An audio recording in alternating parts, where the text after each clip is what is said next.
Bien, bueno, pues en este laboratorio lo que vamos a ver va a ser un poco los principios que hay detrás del diseño del backend que vamos a hacer. Nosotros ya os estuve al principio de la asignatura comentando que vamos a tener un backend que se denomina un backend REST porque lo que hace es ofrecer un tipo de interfaz para interactuar con el backend. Veremos que es muy sencillo la filosofía REST, de hecho eso ha sido parte de su éxito, porque una vez que más o menos entienden los principios es muy fácil modelar cualquier API con esta filosofía. Hoy vamos a verlo un poco más teórico, pero primero para entender bien el tema de la filosofía que hay detrás de las APIs RESTful, o backend REST, cuando yo diga API RESTful o backend REST es lo mismo, ¿vale? Un backend REST es un conjunto, un conjunto de APIs que siguen el paradigma RESTful. Vamos primero, antes de meternos un poquito en eso, a recapitular un poco HTTP, cómo funcionaba por debajo, con ejemplos. Ya vimos un poco el otro día, os lo enseñé un poco a nivel teórico, pero ahora vamos a trastear y vamos a ver cómo podemos hacer un servidor web de una manera muy sencilla en Express. Lo que vosotros habéis visto en Express es cómo hacer un endpoint específico, pero que te da la hora, que es lo que vimos ayer. Pero vamos a ver qué fácil es convertir con Express un servidor Node en un servidor web como pudiera ser el Apache. Es decir, en 2-3 líneas de código podemos hacer un Apache en Node. Vamos a mirar. Primero, quiero que recapitulemos lo que dijimos el otro día de HTTP porque es muy importante. Recordar que cuando nosotros estamos hablando de una aplicación web con un backend REST, lo que estamos diciendo es que la parte del cliente, que es JavaScript, el que se ejecuta en el navegador, eso es lo que denominamos front-end, o lo que está hacia el usuario, lo que el usuario puede interactuar, y esto internamente lo que va a hacer son llamadas al backend que está en el servidor, que es el backend RESTful o API RESTful. Por RESTful nos referimos al tipo de interacción, no a que se use una tecnología concreta. O sea, se puede hacer un backend REST con cualquier lenguaje, se puede hacer un backend REST con Java, con PHP, con Ruby, con Scala, con Perl, con lo que queráis. Nosotros vamos a usar JavaScript con Node.js, pero cuando decimos API RESTful es la forma en la que se ofrece el backend, la forma en la que puedes interactuar, la interfaz de ese backend, ¿vale? Entonces, recordar que nosotros también en el futuro lo que haremos será integrarnos con otros sistemas externos, no solo con el nuestro. El nuestro es lo que nosotros llamamos nuestro backend, pero también puede haber otros backend que no hayamos desarrollado nosotros y que interactuaremos también con ellos. Y lo bueno es que una vez que aprendes la filosofía de API RESTful para construir tu backend, eso te sirve también para entender cómo puedes interactuar con esos sistemas externos. Eso está muy bien. Entonces, nosotros vamos a ver las dos caras, cómo crear una API REST y cómo consumir una API REST, ¿vale? Que sería lo que haríamos desde el cliente, que eso lo haremos más adelante, ¿vale? Primero vamos a ver cómo podemos crear una API REST. Bien, recordemos un poquito la HTTP del otro día. Cuando nosotros en el navegador, os acordáis, poníamos nuestro servidor, esto se conectaba al servidor y lo que hacía era mandar el request y devolver el resultado. Ese resultado se renderizaba en el cliente y aparecía en la página web, ¿vale? Esto es lo que vimos el otro día, ¿os acordáis? Vale, este es el HTTP básico. Si nosotros nos metiéramos dentro de cada uno de esos dos mensajes que se interactúan, veríamos que el mensaje que va desde cliente a servidor tiene una cosa muy importante que es el GET. En la primera línea es la que dice la directiva que se manda, el recurso, se dice también qué versión del protocolo HTTP está usando y después un montón de cabeceras para decir, oye, yo soy un navegador de este tipo, prefiero este lenguaje, esta es mi hora. Por ejemplo, para optimizar el ancho de banda me puedes mandar la vuelta comprimida en zip o lo que sea y así no tardas menos en mandar. Un montón de cosas, ¿vale? Puedes escribir aquí. Y después, opcionalmente, se pueden mandar datos. Normalmente los datos se suelen mandar no con un get. ¿Con qué se suele usar para mandar datos? En Easy, ¿os acordáis qué método HTTP usábamos para enviar datos? Normalmente un post, ¿no? ¿Os acordáis? El post era el que es más habitual para mandar datos. El get no se suele mandar datos. Cuando decíamos mandamos los datos vía get, que eso eran los formularios, no sé si os acordáis, eso era porque lo metíamos aquí dentro con interrogación y metíamos todos los datos ahí. Pero en el mensaje, cuando tú los metes dentro del mensaje, eso es normalmente con un método post. Entonces el servidor hacía lo que tenía que hacer y devolvía lo que hiciera falta. Esta es la respuesta. Normalmente te devuelve una primera línea en la que dice, oye, estoy usando el protocolo el que sea, el código de estado, que el normal, si todo ha ido bien, es 200, ok, pero puede haber otros.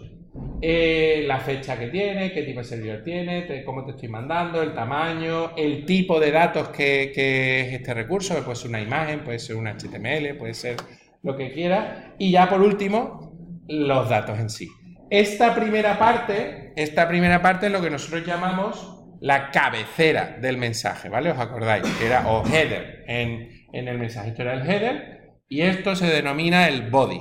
O sea, tanto el mensaje de petición, y os lo digo en inglés porque vamos a usar un objeto en Node que se llama request, ¿vale? Que es el objeto que manda el cliente al servidor. Ese es el objeto petición o request en inglés. Tiene una header, tiene un body y tiene un método, un recurso. Y el mensaje que manda el servidor al cliente, que se llama response o respuesta, response, sería este mensaje que vendría básicamente el código de estado, las cabeceras que hubiera y los datos, opcionalmente, que tú le quieras mandar, ¿vale? Request, response. Bueno, esto no sé si habéis practicado o habéis usado mucho, habéis usado mucho las herramientas para desarrolladores de Chrome. Pues mira, abrir Chrome. Vamos a hacer esto lo podemos experimentar y podemos juguetear. Chrome tiene unas herramientas muy buenas para esto. Esas herramientas se llaman herramientas para desarrolladores. Si le dais a los 3 puntitos aquí arriba, más herramientas para desarrolladores. Si lo tenéis en inglés, pues será Tools o More Tools y Developer Tools o algo así. ¿Vale? Y si lo abrís, bueno, por defecto creo que os lo pone aquí. Yo lo tengo súper chiquitito. Si tuviera esto más pequeño, pues me saldría mejor. Voy a ponerlo un poquito en chiquitito. Básicamente, esto hay distintas maneras de poner estas herramientas. Las puedes poner o a la derecha, en los 3 puntitos que te salen en las herramientas, puedes ponerlo o a la derecha, o abajo, o en una ventana a la izquierda, o en una ventana separada. Entonces esto te abre una ventanita separada para que no te quite espacio, ¿vale? Son 3 formas de abrir las herramientas, con estos 3 puntitos que salen aquí a la derecha. Yo, para que se vea un poquito mejor, ¿vale? Voy a abrirlo, bueno, no, lo voy a dejar aquí, a la derecha, ¿vale? Bien, ¿para qué nos sirven estas herramientas para desarrollar? Nos sirven para un montón de cosas, sobre todo cuando estamos trabajando con el frontend, pero nos van a servir para ver qué pasa, qué comunicación hay entre el navegador y el servidor normalmente. Si nosotros nos vamos, por ejemplo, a www.us. o bueno, la informática, por ejemplo, informática.us.es, fijaros que, bueno, aparentemente aquí no ha pasado nada porque normalmente te abre en consola, ¿no? Pero si nos vamos a la pestaña Network, fijaros lo que ha pasado, que no lo hemos visto. ¿Lo veis? La pestaña Networks. Lo que pasa yo lo tengo que poner más chiquito, es que si no, no vamos a ver nada. Voy a quitar también la consola que sale aquí abajo, esto ya lo hablaremos en el frontend, pero aquí veis todo lo que se ha pedido desde el navegador al servidor. Y de hecho, lo inicial debería estar un HTML inicial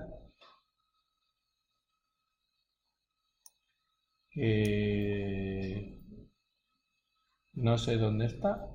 Son todos PNG. Vale, es que yo tengo lo tengo filtrado, vale. El inicial, que se llama informática.us.es, si pincháis ahí en informática.us.es podéis ver que las cabeceras de la petición que se hizo, que fueron un get a informática.us.es, incluso podéis ver tanto el código, si le dejas aquí a View Source, podéis ver incluso el mensaje concreto que te ha devuelto el servidor y el mensaje que tú mandaste, ¿vale? Además, se puede ver cuál ha sido la respuesta concreta del servidor, que en este caso ha sido el HTML concreto de la página que te estás descargando. Pero aquí veis exactamente lo que ha pasado entre uno y otro. Además, esto tiene cosas muy interesantes. No me voy a parar porque tampoco es plan hoy, pero si tenéis interés... Bueno, yo me estoy dejando el cuello y no sé por qué si está clonado. Vamos a ver. A ver si consigo yo bajar esto un poco. No sé por qué no me está saliendo ahora mismo para poder... Vale, no me está saliendo, no sé por qué. Pero, a ver si... Ah, sí, aquí, quitando like. Si quitáis, fijaros que aquí incluso podéis ver, si pincháis ahí, cuántos milisegundos ha tardado la transferencia, cuánto en el DNS, cuánto en establecer la conexión y en descargarse el contenido. Y después el total, es decir, que tienes en cargar la página inicial, se ha tardado en renderizarlo 292 milisegundos en total, es lo que ha percibido. Entonces aquí podemos ver en qué todos los pasos que se están lanzando y podemos ver las peticiones concretas, ¿vale?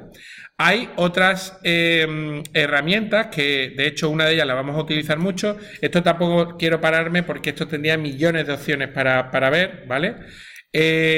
Bueno, si tenéis curiosidad, por ejemplo, por ver cómo está construida la página, podéis darle aquí al Elements, y el Elements, por ejemplo, te permite ir navegando sobre el HTML y te va resaltando qué parte del HTML es el que estás viendo, al que se corresponde cada cosa, o incluso puedes coger aquí y decir, oye, quiero inspeccionar esto concreto de últimas noticias, ¿cuál es el código HTML que tiene? Si le dais aquí arriba al botoncito que tiene una flechita, puedes ir navegando, pinchar y te señala en HTML exactamente esa parte del navegador que es HTML, esa parte de lo que está visualizando el usuario que HTML corresponde.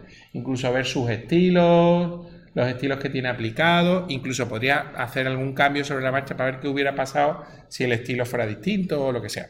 Esto no nos vamos a parar porque tendría millones de opciones. Lo importante para mí era lo de Networks, para que vierais que aquí podemos monitorizar exactamente las peticiones HTTP que están entre cliente y servidor.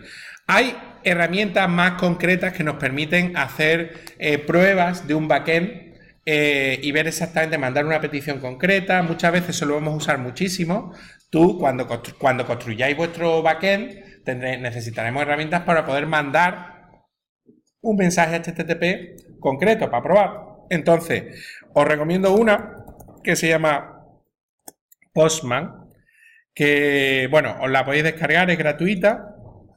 Bueno, no os recomiendo, os pido por favor que os la instaléis porque la vamos a usar en la clase, ¿vale? Entonces, os la descargáis y la podéis utilizar, eso ya lo empezaremos a utilizar el próximo día y veréis que es una herramienta chulísima, que te permite hacer una cosa francamente fantástica, vamos. Bueno, muy bien, pues esto es un poco a nivel de HTTP. Vamos a abrir nuestro workspace de Cloud9 y vamos a ver cómo podremos construir un servidor web sencillito que haga lo mismo que hace el Apache, un Apache básico, que devuelva HTML o que devuelva las cosas que tiene que devolver. Si entráis en vuestra cuenta de Cloud9 y os creáis, yo os dije que hicierais una, ya reutilizaréis para todos los laboratorios, reutilizaréis uno y creando carpetas dentro de eso, porque es más sencillo. Entonces vamos a abrir el workspace donde lo dejasteis el otro día.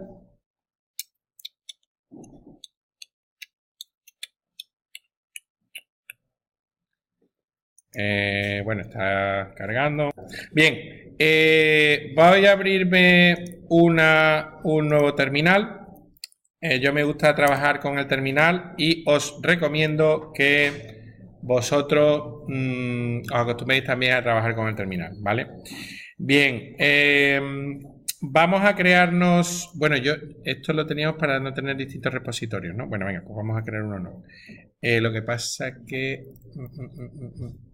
Bueno, pues una cosa que vamos a hacer es, ya os pediré que vayamos creando unos repositorios específicos para cada laboratorio. Vosotros podéis crear todos los repositorios que queráis públicos dentro de GitHub, así que no hay ningún problema por crearos todo lo que queráis. Otra opción es también usar lo que son las ramas, es decir, un único repositorio, pero cada laboratorio vais creando una nueva rama, ¿vale?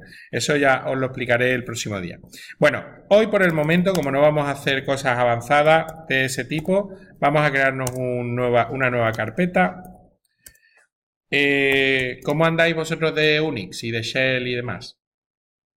Bien, ¿no? Perfecto.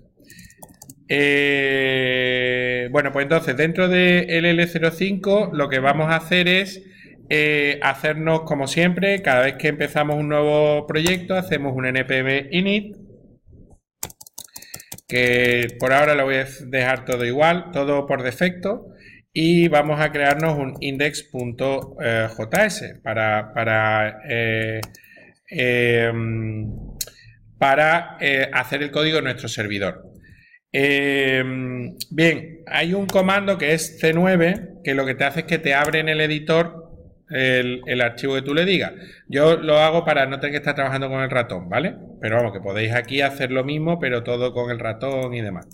Bien, bueno, pues ¿cómo podemos hacer un servidor? Pues sería muy sencillo. Tendríamos que utilizar Express, como ya sabéis. Ya espero que estéis acostumbrados a usarlo, que va a ser un require Express. A partir del objeto Express vamos a crearnos un objeto app. Y ahora, pues lo normal era, como os dije el otro día, definir un puerto que si te lo pasan por variable de entorno es processemp.port en mayúscula o el puerto que tú le digas, por ejemplo 8080. ¿Vale? Os acordáis que esto era para que si ya te lo define, como es Cloud9, por ejemplo, te define ya un puerto, usar ese puerto y si no, poner tú un puerto si lo tenéis en local instalado. Y por último, teníamos que arrancar el servidor en un puerto determinado. Si no quiero mandar, lo suyo es siempre definir un mensajito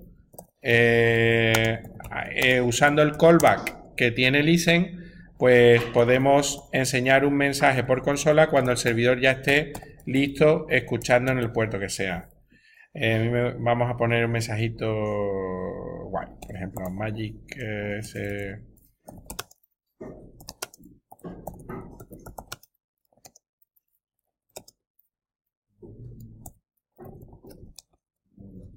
Bueno, esto era un servidor que no hace absolutamente nada, ¿vale?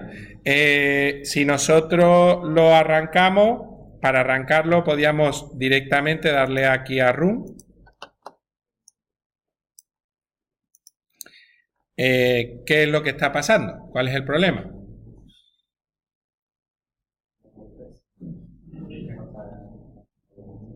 Que no está... que estamos usando Express y no lo hemos instalado. ¿Cómo lo hacíamos? npm install express --save, ¿no?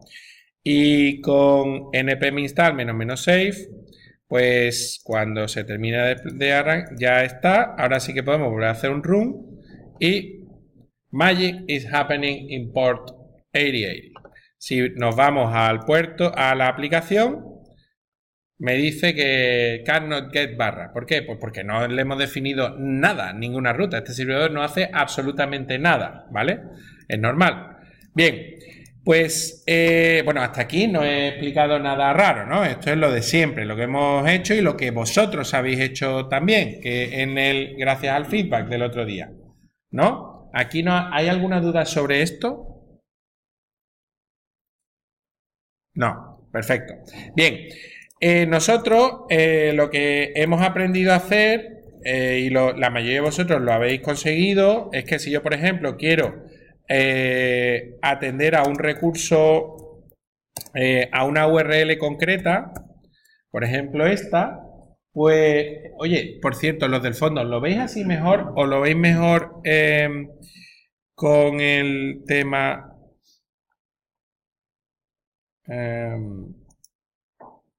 este. ¿Así es mejor? Vale. Pues nada, que cuando hacemos por ejemplo, sobre un recurso, ¿cómo teníamos que revolverlo? Pues usábamos el objeto request, el response, eran los dos objetos que se nos pasaban en el callback. ¿Cuál usábamos? ¿El request o el response para devolver los datos?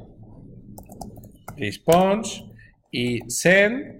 Y aquí pues podíamos mandar, pues por ejemplo, new date, que esto era lo que os pedimos en el checklist el otro día. Esto era esta cosa tan sencilla como esto.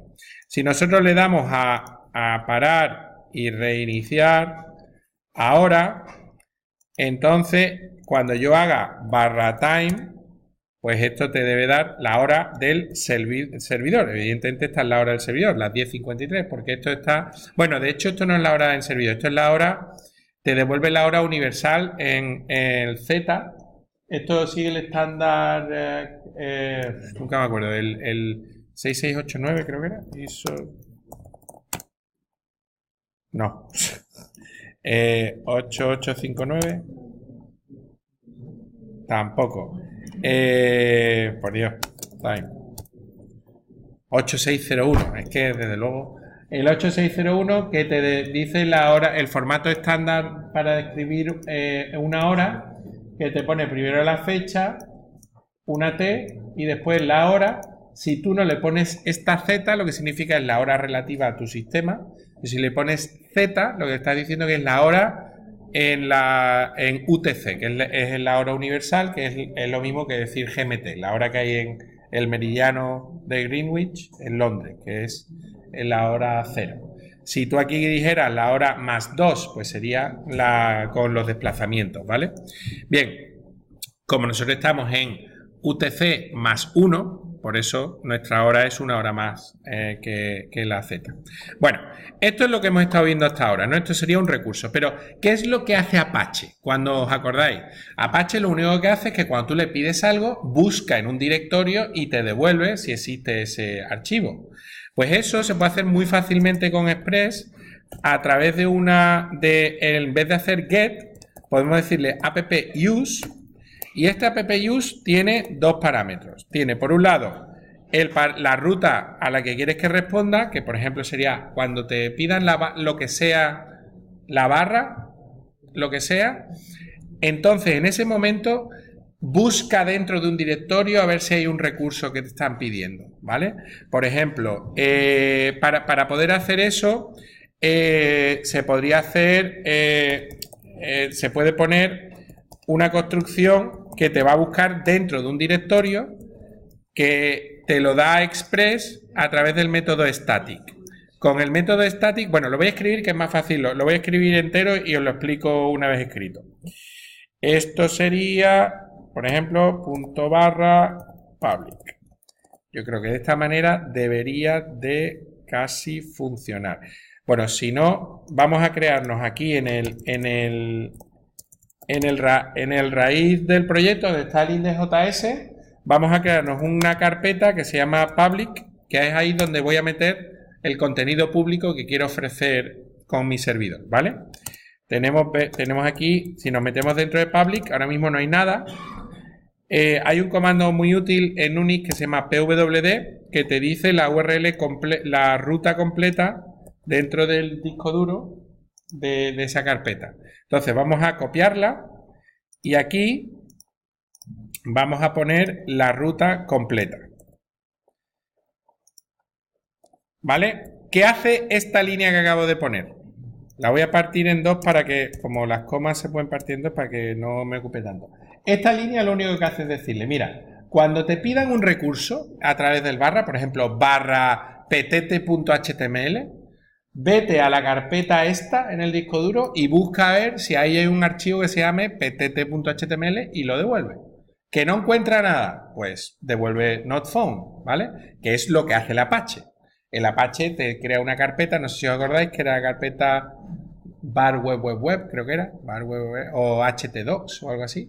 donde está ahí todos los HTML, los CSS que tú quieras y eso es lo que te devolvía. ¿Vale? Si nosotros esto guardamos, ahora mismo, claro, no tenemos nada. Vamos a crearnos, por ejemplo, vamos a buscarnos una imagen de vuestro superhéroe preferido. Yo voy a buscarme una imagen de Super López. Voy a cogerme la imagen de Super López.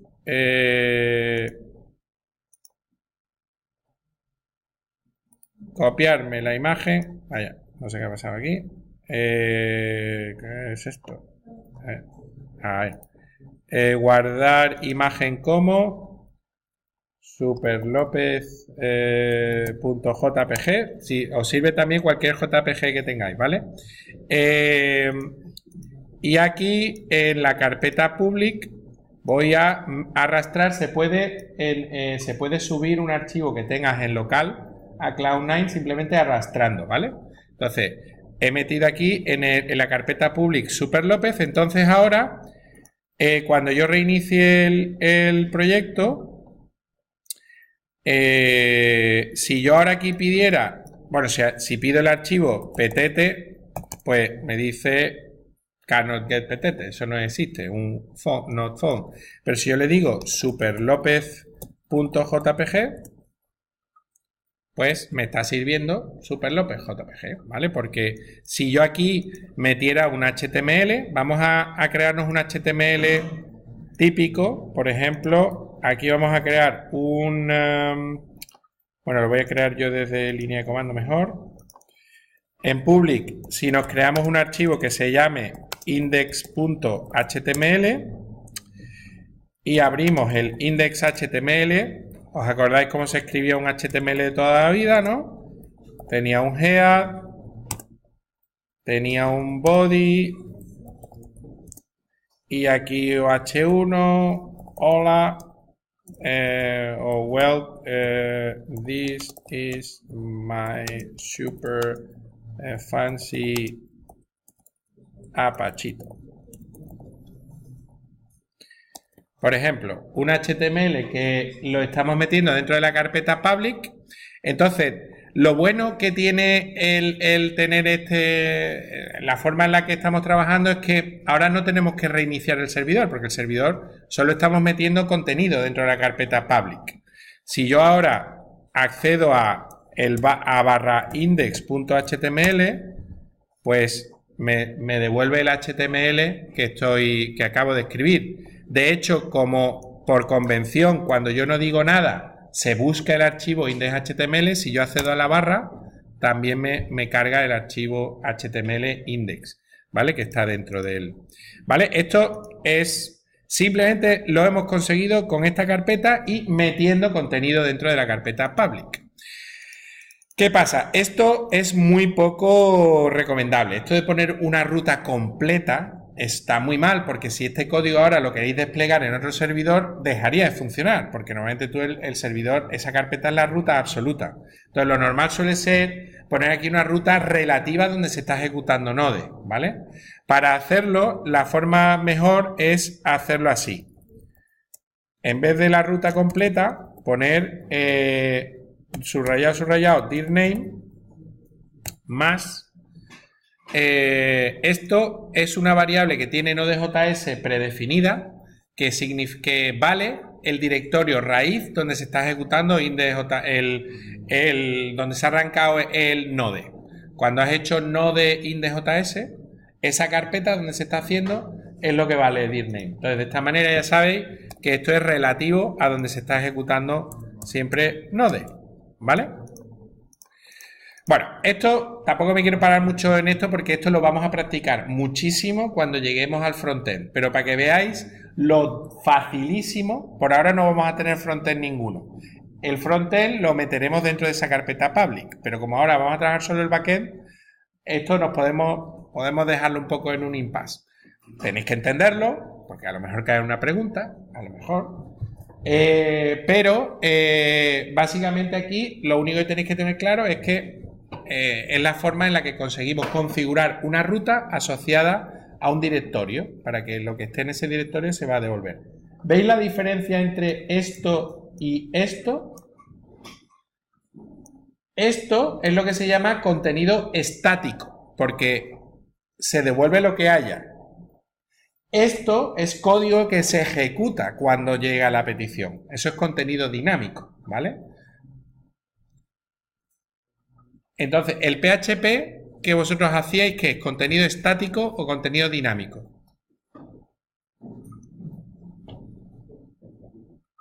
Estático era un HTML, o sea, era un archivo en el disco duro, pero se ejecutaba en el servidor, era dinámico. Tú, cada vez que ejecutabas el PHP, se ejecutaba y el resultado es lo que tú devolvías. Entonces, esto sería equivalente al código dinámico que estábamos haciendo. ¿Qué es estático? Pues el HTML, el CSS, si tienes JavaScript de frontend, eso es estático porque se devuelve al cliente y se ejecuta en cliente. Es decir, cuando yo digo contenido dinámico, estoy hablando de contenido que se ejecuta o código que se ejecuta en el servidor, ¿vale? Muy bien. Bueno, pues vamos a dar un pasito más. Vamos a ver un poco, bueno, ya hemos practicado esto un poquito. Vale, entonces, todo esto está muy bien. Ya me acuerdo de lo que es el HTTP, muy bien, vale, pero ¿qué es esto de las API RESTful? Bueno, el backend REST se sustenta en unos principios muy sencillos, ¿vale? Al final, para tú poder definir una interfaz REST, no es más que una manera de modelar la información que tú quieres ofrecer. En tu backend, al final, tú quieres dar datos. El backend te va a devolver información. Pues cuando decimos un backend REST, lo que estamos diciendo es que nuestra información se estructura en torno a lo que se llaman recursos.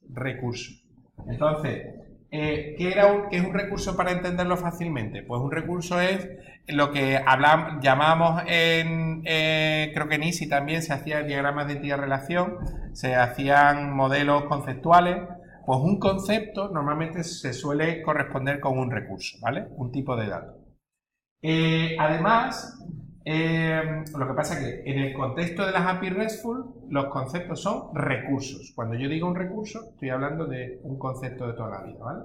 O una entidad de un diagrama de entidad-relación o una clase en un diagrama de clase. Cuando yo hablo de una API REST, la segunda cosa clave es que la forma de operar con la información va a ser a través de directivas HTTP. Es decir, para yo poder trabajar, voy a usar el POST, el GET, el PUT y el DELETE concretamente. ¿Os acordáis que son las directivas CRUD? Estas son las directivas básicas que necesitas para tú poder trabajar con la información. Necesitas una forma de poder crear datos, create, una forma de poder obtener datos, retrieve, una forma de actualizar datos, update, y una forma de borrar datos, delete. Por ejemplo, en SQL, ¿cómo se crean datos? Con datos. ¿Cómo se crea un dato dentro de una tabla? ¿Cómo se mete un dato en una tabla de SQL? Dios mío, que me va a dar un ataque al corazón. Lo tenéis que saber todo, pero vamos. Insert, por Dios, insert into. ¿Cómo se hace un retrieve en SQL? ¿Cómo se obtienen datos en SQL? Santo. Select, pero decirlo con seguridad y con... Vamos, ¿cuántos insert habéis hecho en vuestra vida? 2.000 millones, espero. Y select otros 300.000, ¿no? ¿Y cómo se actualizan datos en SQL? ¿Cómo se actualizan datos en SQL? Update, con un update. ¿Y cómo se borran datos en SQL? Delete, perfecto. Intentad decir delete, no me digáis delete, ni me digáis updated. Intentad decir update, ¿vale? Update, delete, create, retrieve. Bueno, pues al final todas esas operaciones básicas nosotros en las API RESTful las vamos a hacer con POST, GET, PUT y DELETE, ¿vale? Las URLs es el tercer elemento clave que tienen las API RESTful.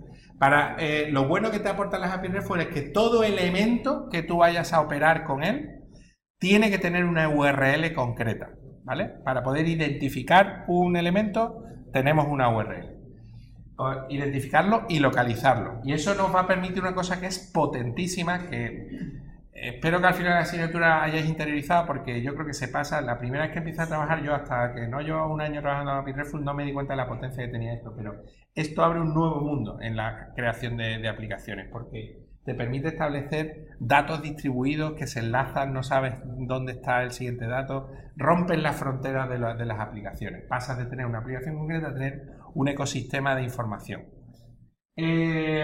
Bueno, y si nos fijamos visualmente, pues imaginemos que tenemos un UML en el que tú hacemos el diagrama de clases de toda la vida. ¿Esto qué sería? En un diagrama UML, ¿esto qué sería? Una clase UML. ¿Cuándo habéis dado UML? ¿El año pasado o este año? El año pasado, por Dios, ¿pero qué ha pasado este último año? ¿Os han reseteado el cerebro? Vale, un diagrama de clase, esto es una clase que se llama town y que tiene dos atributos, uno que se llama name, otro population, que tienen de tipo string y number. Vale, perfecto. Y estos son objetos, instancias de esa clase, ¿vale? Bueno, pues esto sería un tipo de recurso y cada uno de estos sería un recurso concreto, ¿vale? Tanto estos, teníamos dos recursos concretos que valen eso. Bien, para nosotros poder trabajar con un recurso siempre vamos a tener dos cosas. Vamos a tener una URL base, ¿vale? Que va a ser donde estén todas las APIs que nosotros trabajemos. Normalmente se suele denominar dentro del servidor, aplicación, lo que sea, /API. Dentro de esa URL van a estar todos los recursos, ¿vale? Entonces, eso es lo que nosotros llamamos como la URL base o base URL. Y si quiero, para cada tipo de recurso voy a tener dos tipos de endpoints. Voy a tener un recurso para operar con una URL para operar con todos los recursos de un tipo. Y después, por cada recurso, voy a tener una URL específica. Y se identifica muy fácilmente porque la URL sería URL base más el nombre del recurso en plural. Eso significa que son operaciones sobre todos los recursos de un tipo. Y cuando sea barra el nombre del recurso en plural barra un identificador de un recurso concreto, estoy trabajando con el recurso concreto que tiene identificador Sevilla. ¿Vale?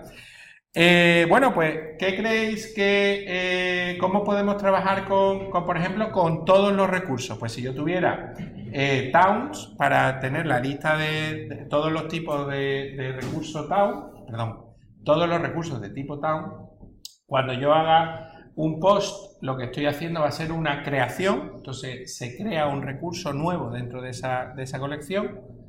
Cuando hago un get, lo que hago es devolver toda la lista de recursos. El put lo pongo ya, no está permitido, no se debería, lo pongo aquí porque eso de actualizar de golpe no tiene mucho sentido, está poco recomendado. Cuando yo lo tacho significa que no se recomienda hacer en una API RESTful, no se recomienda permitir el método put sobre el recurso de la lista, ¿vale? Sobre la URL de la lista. Y delete lo que haría sería borrar todos los recursos de ese tipo, ¿vale? Un consejo que siempre digo para recordarlo, porque cuando hago un create, recordad se hace un post. Cuando es un retrieve, se hace un get. Cuando es un update, se hace un put. Y cuando se hace un delete, ese es fácil. Pero yo al principio me confundía mucho entre el post y el put. Nunca me acordaba cuál correspondía con el create y cuál correspondía con el update, porque post y put más o menos tienen la misma en inglés, ¿no?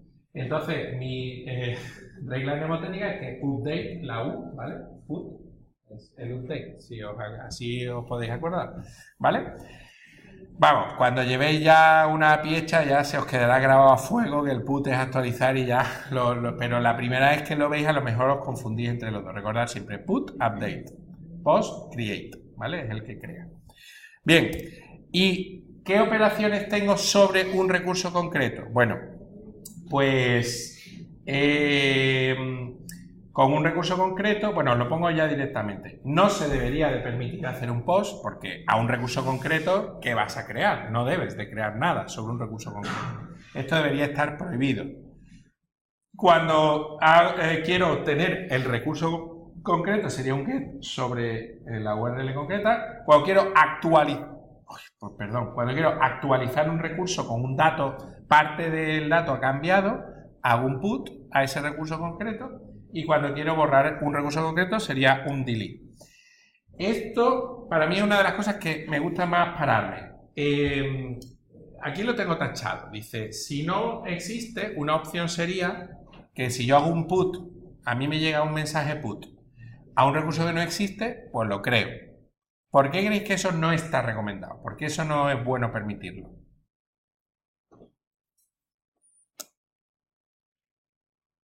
¿Por qué?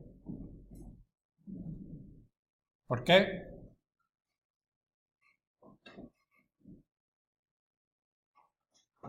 Es hasta I20, ¿no? Esto, ¿no? Estáis sufriendo aquí. Pero bueno, ¿pero por qué? ¿Por qué? ¿Por qué? Decidme por qué. ¿Por qué? No voy a seguir hasta que alguien me diga un por qué, ¿eh? ¿Por qué? Empieza a preguntar. No empieza ya a llenarse. Empieza a llenarse. Bueno, esto sería, es una función, es decir, oye, si tú me haces un put y no existe, yo te lo voy a crear. A lo mejor alguien lo podría ver más facilidad al desarrollador. Pero vamos por ahí. Bueno, alguien más que me diga por qué creéis que hacer un put a algo que no existe no debería de permitirse y debería volverse un error, no crear uno nuevo.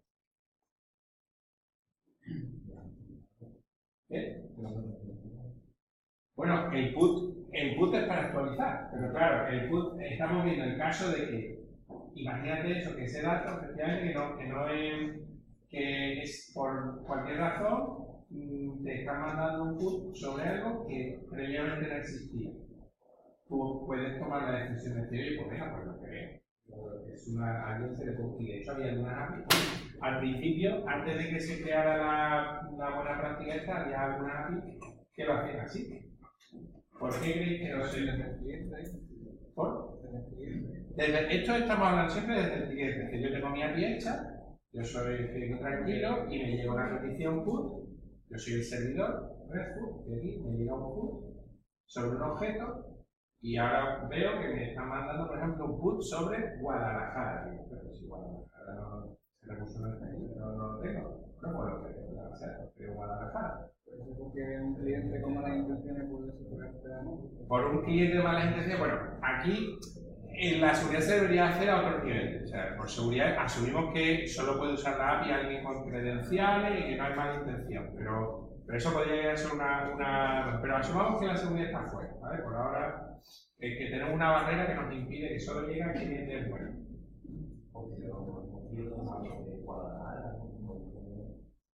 Bueno, eso es parecido a lo que estamos diciendo de que te equivoques o lo que sea, ¿no? Es que vamos un poco por ahí los tiros. Hay dos razones principales. Primero, que un cliente se puede equivocar, que su código puede estar mal y de pronto estar metiendo identificadores erróneos sin saberlo porque haya hecho algún bug y de pronto esté metiendo cosas que puede saturar de pronto él solo, empezar a crear recursos como sin darse cuenta del creyendo que está actualizando cosas y de pronto se está creando porque está mandando mal el identificador, por ejemplo. Pero hay otra razón también, es que imaginaros que tú ahora eso lo pones en una documentación, todos tus APIs que está documentado, que tus clientes puedan saber cómo trabajar con ella.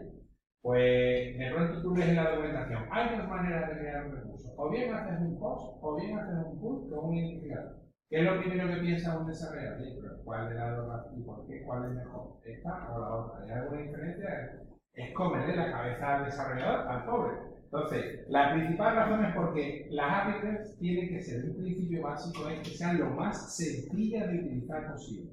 Que solo haya una forma de hacer las cosas, que le facilite lo máximo al desarrollador que una única manera. Por eso, todo está orientado a la facilidad, ¿vale? Esa es la razón principal.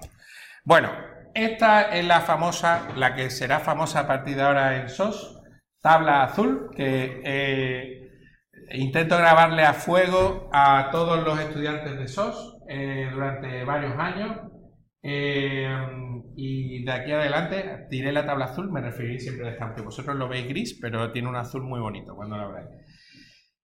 ¿Cómo grabo a fuego? Bueno, pues porque esto para mí son los 10 mandamientos de la API REST. Es decir, todo lo que está aquí son... incumplir esto es un pecado capital. Esto es un pecado capital total. Como alguien no cumpla esta tabla, es razón de suspenso directo en cualquier entregable. Esto nunca se va a poder. Es decir, cuando nosotros queremos trabajar con el recurso base, se debe permitir hacer todo menos un put. Como yo vea algún código que permita hacer un put sobre el recurso, sobre la lista de recursos, fatal, pero fatal, le voy a poner la cara colorada, le voy a decir esto es un 0 en el entregable que sea, y en un recurso concreto no se debe nunca jamás hacer un post, ¿vale? Esos son métodos no permitidos. Bien. Con respecto a los datos, estamos diciendo que datos para arriba, datos para abajo, a mí me llega un post con recursos, pero ¿cómo me mandan esos datos? Pues hay muchas maneras, hay maneras de hacerlo. En el pasado había distintas maneras, pero al final se ha estandarizado una cosa que es JSON, que ya hemos visto algunos ejemplitos, y esa es la manera en la que se suelen mandar. Lo que decíamos en HTTP, aquí van los datos, pues eso estará en JSON, ¿vale? Ahí os pongo la URL para que sepáis de la especificación oficial, que vamos, la especificación oficial es tan sencilla porque todo esto en este mundo te lo pone esta visual, que es un JSON y te pone algunos ejemplitos, te dice qué es lo que se permite y lo que no se permite. Después hay un montón de herramientas online y tenéis, por ejemplo, un validador de JSON que tú le pasas a JSON y te dice si está bien o está mal. Y hay una cosa que aunque no la vamos a usar mucho, pero quiero que os vaya sonando porque está está muy de moda. Hay una cosa que se llama YAML, se dice YAML, que, bueno, otro día os cuento la broma de por qué se llama YAML, porque es una broma, el nombre es una broma, pero básicamente YAML es una forma de escribir JSON que es más legible aún que el JSON, porque JSON ha triunfado porque las alternativas que había, no sé si es una cosa que se llama XML, para hacer datos estructurados previamente. Eso, bueno, fue un buen intento inicial de hacer la estandarización, pero eso era un infierno para editarlo a mano. Un XML a mano es un infierno. Entonces JSON triunfó porque un JSON es fácil de escribir para un humano. Pues YAML da un paso más allá y es que casi parece que lo puede editar alguien no técnico, ¿vale? Aquí tenéis la diferencia entre JSON y YAML. Hay una herramienta que te permite... Uy, aquí abajo... No sé qué ha pasado aquí. ¿Esto qué es? Es que tengo demasiado zoom, ¿vale? Bien. Que te da las dos cosas. Te permite... Esto, juraría, estoy teniendo un déjà vu. Esto lo he comentado, ¿no? ¿JSON y el YAML? ¿O no lo he comentado? Ah, vale. Es que allá me pierdo. Vale. JSON es lo que tenéis aquí a la izquierda, que es básicamente una forma de escribir datos en la que puedo poner atributos, puedo poner arrays con corchetes. JSON lo habéis visto, ¿no? Alguna vez. O, bueno, un poquito lo que escribimos el otro día. Bueno, pues en YAML, fijaros que es lo mismo, pero en vez de, por ejemplo, delimitar con llaves, lo que delimita es con tabuladores. Entonces, esto que estamos aquí haciendo, que esto básicamente es un objeto, voy a simplificarlo. Esto en JSON es un objeto que tiene un atributo JSON, que tiene un array con dos cadenas. Podría ser un número, dos números. Pues esta es la alternativa para escribirlo en YAML. Fijaros. Joder, ¿qué más se ve esto? Que no se ve bien. Bueno, lo siento los que estáis detrás. ¿Vale? Tú aquí puedes escribir, bueno, y si esto es un objeto que tiene dentro otro objeto que a su vez tiene, bueno, JSON, otro atributo prop2 que tiene a su vez un prop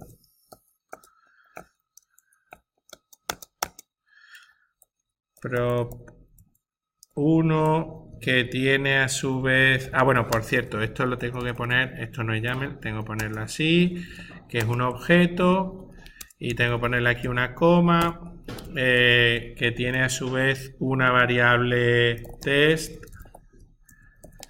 que es por ejemplo, un booleano, true. ¿Vale? ¿Veis?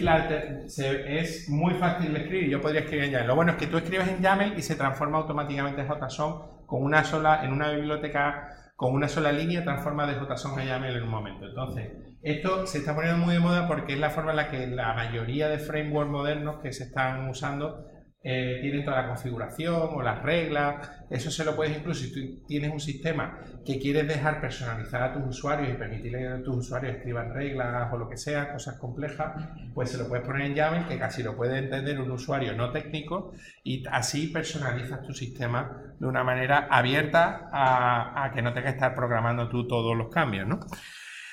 Bueno, con respecto a los datos, cosas distintas que se pueden hacer. Bueno, imaginaros que yo quiero relacionar dos tipos de elementos, ¿no? Que yo tengo un recurso tal y un recurso tal. Bueno, pues a través de la URL te da una forma jerárquica muy fácil.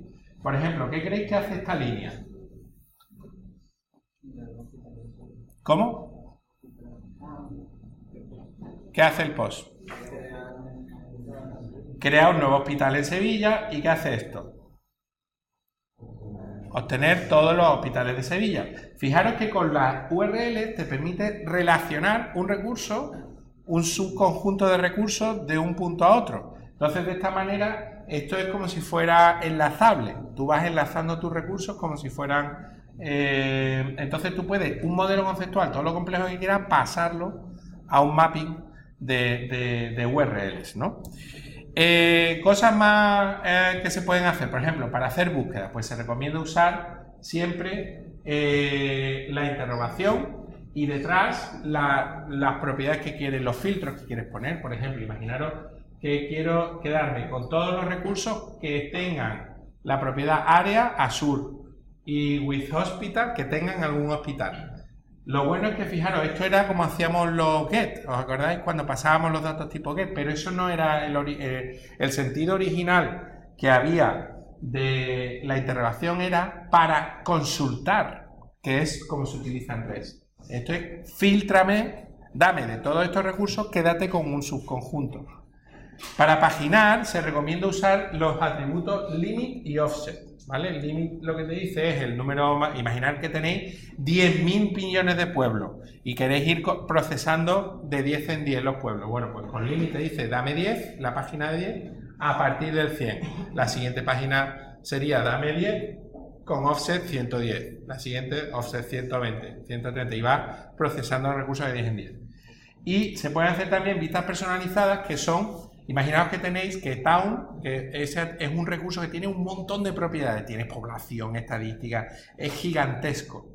Y tú lo que quieres es sacar un listado de pueblos con los nombres, nada más.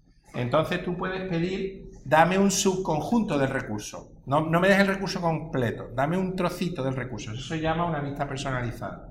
Se utiliza el atributo fields. Con fields igual a la lista de propiedades, eso te va devolviendo todos los recursos town, pero de cada recurso solo te da el nombre y la población.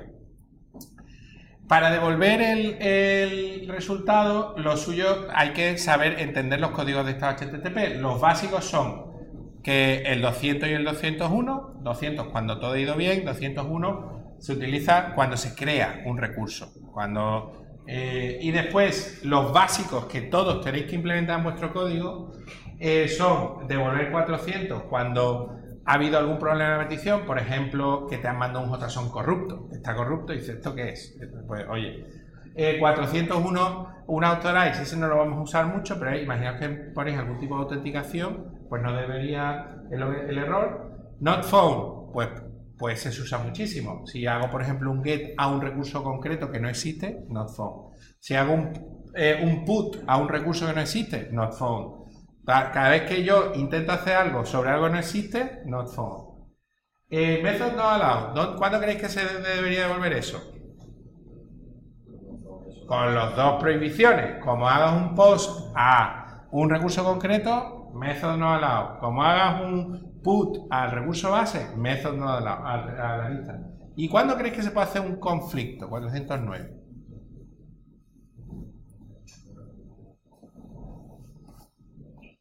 Por ejemplo, al crear, ¿cuándo creéis que se puede dar un conflicto? Imaginaos que ya existe un recurso con un identificador y estás intentando crear de nuevo un recurso que ya existe.